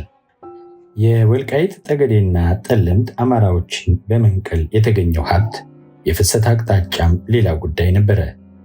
አካባቢው በነበረው እምቅ የተፈጥሮ ጸጋ ምክንያት በትንሽ ኢንቨስትመንት ወጪና ድካም የሚገኘው ግዙፍ ትርፍና በኢንቨስትመንት ስም የሚገኘው የብድር ገንዘብ ሙሉ በሙሉ ወደ ትግራይ ክልል እንዲፈስ ይደረግ ነበር። ባለሀብቶቹ መኖሪያ ቤታቸውን ጨምሮ ሌሎች ኢንቨስትመንቶችን የሚያካሂዱት ሀብቱን ካፈሩበት አካባቢ ውጪ በሆነ የትግራይ ክልል ከተሞች ነበረ። በመሆኑም የወልቃይት ጠገዴና ጠለምት አማራዎች፣ አጠቃላይ የአማራ ህዝብ እንዲሁም ሁሉም የኢትዮጵያ ህዝብ በመንግስት መዋቅር በተደረገ ስልታዊ ወረራ ተበዝብዟል። በወረራ የተያዙ አካባቢዎች እጅግ ለም ከመሆናቸው ባሻገር ከሌሎች ጥናቱ ከተካሄደባቸው አካባቢዎች በተለየ ሁኔታ በአንጻራዊነት መሰረተ ልማት እንዲሟላላቸውም ተደርገዋል። በተጨማሪም ወደ ጎረቤት ሀገር ሱዳን አቋራጭ የንግድ መስመሮች የተዘረጋላቸው ናቸው። ከዚህ ጋር በተያያዘ ገብረመድህን አርአያና አብርሃም ያየህ በ1982 ዓ.ም የወያኔ ታላቅ ሴራ በቀድሞው አባላቱ ሲጋለጥ በሚለው መጽሐፍ ውስጥ ህወሓት መንግስት በሆነ ማግስት የትራንስፖርት መሰረተ ልማት ዝርጋታን ቅድሚያ በመስጠት ከጥናቱ አካባቢ ወደ መቀሌና ሽሬ የሚወስዱ 2 ትላልቅ ድልድዮችን ከሁመራ ሽራሮ ሽሬና ከወልቃይት አድረመጥ ቆራሪት ደደቢት ሽሬ እንደዘረጋ ገልጸዋል። እነዚህ 2 ትላልቅ መሰረተ ልማቶች የተዘረጉት የአካባቢውን ማህበረሰብ ለመጥቀም ሳይሆን ለምዝበራ ያመች ዘንድ ብቻ እንደሆነ ለማረጋገጥ የሁለቱ ትልልቅ የንግድ መስመሮች መነሻ የሆኑትን የቃብቲያ ማዕከል አዲሃርዲን እና አዲረመጥ ወፋር ግፍን ጉስቁልና መመልከት በቂ ማስረጃ ነው። ከ44 እስከ 46 ባሉት ምስሎች መረዳት እንደሚቻለው ሁለቱ ትልልቅ የንግድ መስመሮች አቋርጠዋቸው የሚሄዱት ነባር ከተሞች እጅግ በከፋ የመሰረተ ልማት ችግር ውስጥ መሆናቸውን ነው። ይህም የመሰረተ ልማቱ ግብ የሀብት ምዝበራ መሆኑን በጉልህ የሚያሳይ ነው። አብዛኛው አማራ የሚኖርበትን ደጋማውን የወልቃይት መስመር የሚያቋርጠው የበአከር አዲረመጥ ወፋር ግፍ የአስፋልት መንገድ ሥራ የተጀመረውም ከ2008 ዓ.ም የወልቃይት ጠገዴ የአማራ ማንነት አስመላሽ ኮሚቴ አባላት አፈና ጋር ተያይዞ ማህበረሰቡ ጥያቄውን በሰልፍ መግለጹን ተከትሎ ጥያቄው የማንነት ሳይሆን የመሰረተ ልማት ጥያቄ ነው በማለት በሚዲያዎቻቸው ካስተጋቡ በኋላ ነው። በምስል 45 እንደተመለከተው የቃብቲያ አዲሃርዲ ከተማን በሁመራ በኩል ሽሬ የሚደርሰው ደረጃውን የጠበቀ አስፋልት ሳይነካት የሚያልፈው ደጋማው የወልቃይት አማራ የሚኖርባትና ለህወሓት የሚተርፍ የሀብት ምንጭ ባለመሆኗ ሲሆን ይህም ከተማዋ የደረሰባትን የመሰረተ ልማት መገለል ያሳያል።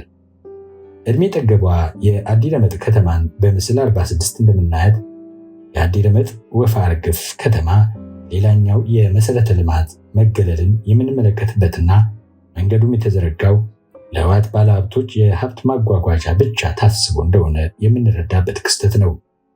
ህወሓት የመሰረተ ልማት ዝርጋታና ማስፋፊያ ያደርግ የነበረው በወረራ ይዘው በሰፈሩበት አካባቢ እንደነበረ ብዙ ማሳያዎች አሉ።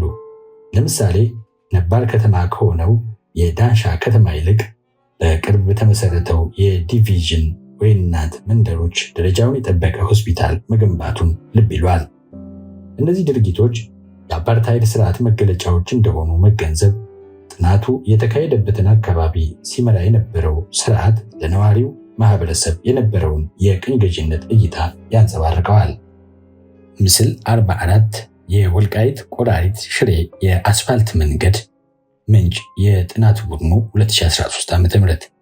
ምስል 45 የቃብቲያ አዲሃርዲ ከተማ ምንጭ የጥናት ቡድኑ 2013 ዓ.ም።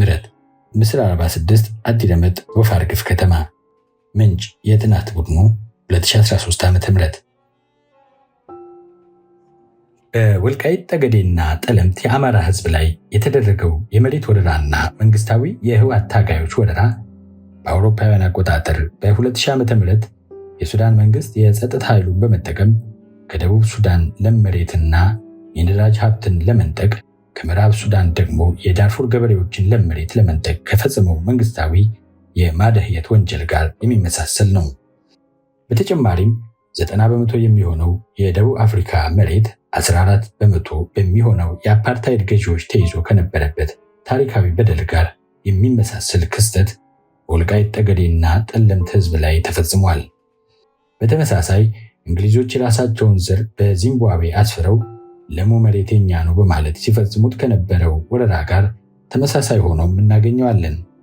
የወልቃይት ጠገዴና ጠለምትን በደል ለየት የሚያደርገው ቅኝ ግዛቱ ድንበር በተሻገሩ ባዕዳን ሳይሆን ለዘመናት በመልካም ጉርብትና ሲኖር ከነበረው የትግራይ ማህበረሰብ በወጡ ቡድኖች መሆኑ ነው። ይህ መዋቅራዊና አሰቃቂ ግፍ ከወልቃይት ጠገዴና ጠለምት ባሻገር የአማራን ህዝብ ለከፋ ድህነት የዳረገው መሆኑን አልጀዚራ የዓለም ባንክን ሪፖርት በመጠቀም የአማራው ህዝብ በኢትዮጵያ ብቻ ሳይሆን በአፍሪካ ደረጃ የመጨረሻ ድሃና ኋላ ቀር ነው ሲል ዘግቦታል። የኢኮኖሚ መድሎና ብዝበዛ ማንነትን መሰረት አድርጎ በተሰራ የመንግስት አሰራር ስርዓት ውስጥ የመንግስትን መዋቅር የተቆጣጠረው ቡድን ሌላውን አካል የሚያዳክምበትና የኔ ነው የሚለውን አካል የሚያጠናክርበት ዋና መንገድ ነው። የኢኮኖሚ አድሎ በዜጎች መካከል የኢኮኖሚ ልዩነትን በመፍጠር ለረጅም ጊዜ የፖለቲካና ማህበራዊ የበላይነትን ይዞ ለመቀጠል የጎላ አስተዋጽኦ አለው። መደምደሚያ የዚህ ጥናት አንዱ ዘርፍ ጥናቱ በተደረገበት አካባቢ ያለውን መድሏዊ የኢኮኖሚ አሰራር መዳሰስ ነው። የምርምር ውጤቱ እንደሚያሳየው ህወሓት ወልቃይት ጠገዴና ጠለምትን በሶስት መሰረታዊ ምክንያቶች ማለትም አካባቢው ለምና ምርታማ በመሆኑ፣ ከኤርትራና ሱዳን ጋር የሚያገናኝ ቁልፍ የንግድ ቀጠና በመሆኑ እንዲሁም አማራን በኢኮኖሚ ለማዳከም በሚል ስሌት በጉልበት ከተቆጣጠረበት ጊዜ ጀምሮ በአካባቢው ህዝብ ላይ መዋቅራዊና ተቋማዊ የኢኮኖሚ አሻጥር ፈጽሟል። ላለፉት 3 አስርት ዓመታት የወልቃይት ጠገዴና ጠለምት ህዝብ ኢኮኖሚያዊና ፖለቲካዊ ፋይዳ ባላቸው የኃላፊነት ቦታዎች እንዲገለል ተደርጓል። እንዲሁም የሥራ ቅጥርና እድገት እንዳያገኝ፣ በመሰረተ ልማት ግንባታና አትራፊ የኢንቨስትመንት ዘርፎች እንዳይሳተፍ መንግስታዊ የኢኮኖሚ አሻጥር ሲፈጸምበት እንደነበር ጥናቱ ያሳያል። በአካባቢው አበዳሪ ተቋማት ሳይቀር የብድር አገልግሎት በወረራ መልክ ለመጡ ሰፋሪዎች በማቅረብ የወልቃይት ጠገዴና ጠለምት የአማራ ሕዝብ ለዘመናት ከኖረበት ቄ የምርት ሂደት ተነቅሎ ለአዲሱ ሰፋሪ የህወሓት ካድሬና ደጋፊ የኢኮኖሚ ማዳበሪያ እንዲሆን ተደርጎ መቆየቱን ያሳያል። ነባሩ ሕዝብ ከማህበራዊ አገልግሎት ሰጪ ተቋማት ጭምር ስልታዊ መገለል ይደርስበት ነበር። በተጨማሪም የህወሓት መካከለኛና ከፍተኛ አመራሮች በሚሳተፉበት ህገወጥ ንግድ ከህገወጥ ነጋዴው ጋር በመተሳሰር የወልቃይት ጠገዴና ጠለምት አማራ ሕዝብ የንግድ እንቅስቃሴ እንዲዛባ ተደርጓል። ምክረ ሐሳብ: ዘላቂ ሰላምና እድገት የሚረጋገጠው በዜጎች መካከል መተማመን የሚፈጥር ሁሉንም ዜጎች በእኩል የሚያገለግልና የሚያስተናግድ ፍትሐዊ የኢኮኖሚ ተጠቃሚነትን ማረጋገጥ የሚችል ከአድሎና የኢኮኖሚ አሻጥር የጸዳ የመንግስት ስርዓትና አሰራር ሲኖር ነው። ስለሆነም ዜጎችን እኩል የኢኮኖሚ ተጠቃሚ በማድረግ ዘላቂ ሰላምና እድገት ማምጣት አስፈላጊ ነው።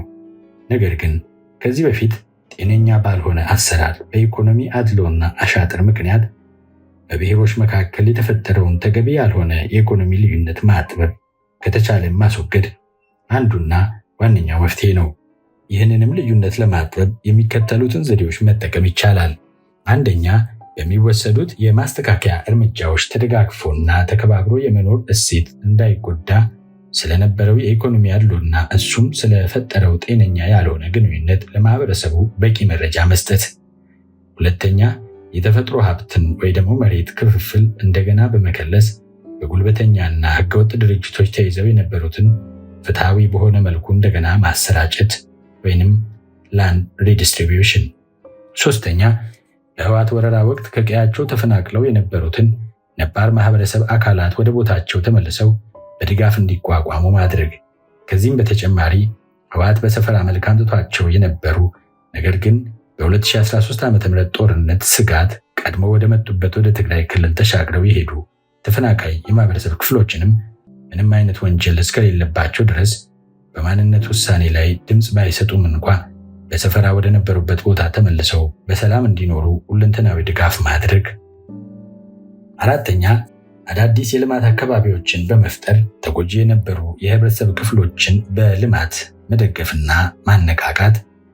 አምስተኛ፣ አዲስ በሚወጡ የሥራ ዘርፎች ውስጥ የተሻለ የመፈጸም አቅም ያላቸውና ከአሁን ተጎጂ የነበሩ አካላት እንዲሳተፉ ማድረግ።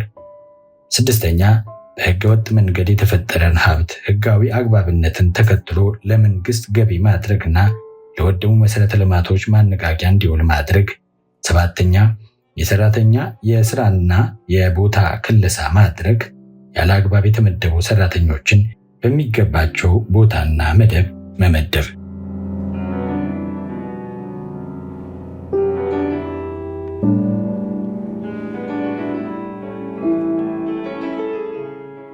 ምዕራፍ 5 በጤናና ትምህርት ላይ የተፈጸመ ግፍ።